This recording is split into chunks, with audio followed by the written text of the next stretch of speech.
आप सुन रहे हैं 92.7 बिग एफएम पर once upon a time in Bollywood. 92.7 big FM पर स्वागत है आपका एक बहुत ही खास शो जिसका नाम है once upon a time in Bollywood. मैं सिद्धार्थ, मेरे साथ जानी मानी फिल्म क्रिटिक और ऑथर भावना सोमया।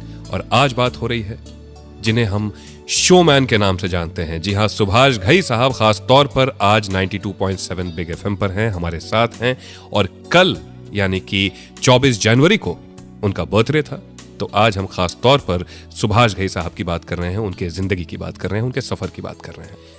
हरियाणा के एक छोटे से शहर से कैसे उन्होंने तय किया पुणे तक का सफर, वो भी एक्टिंग का कोर्स करने के लिए। इसके पीछे भी एक बहुत इंटरेस्टिंग कहानी है। आप FTI कैसे पहुंच गए? मेरे पिताजी बिल्कुल हिटलर से। मैं ड्रामा में जीतता था, गाने में जीतता था, स्कूल में, कॉलेज में, लेकिन मैंने अपने पिताजी को कभी नहीं बताया था बिकॉज बहुत स्ट्रिक्ट थे कि ये जो है इसमें नौकरी कभी नहीं मिलेगी, समझे ना। He wanted me to become BCom। Rohtak भेज दिया कि तुम वहाँ पढ़ो, कॉमर्स करके आओ। और मैं अपना रोज ड्रामा, डांस, म्यूजिक उसी में लगा रहता था।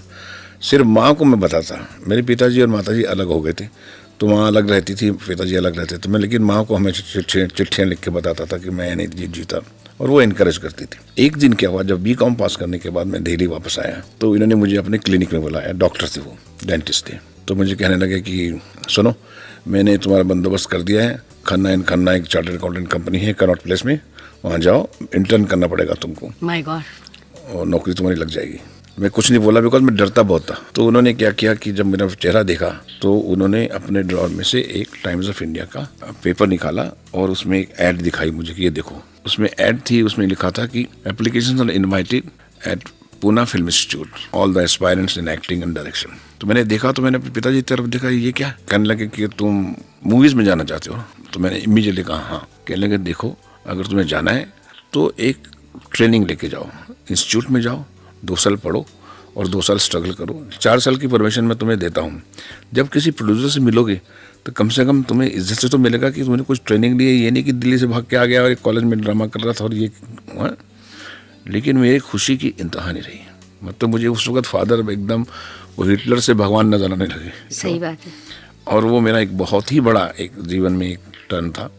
फिर मैंने अपने पिताजी से बाद में पूछा कि आपने वो एकदम ड्रामेटिक टर्न कैसे लिया।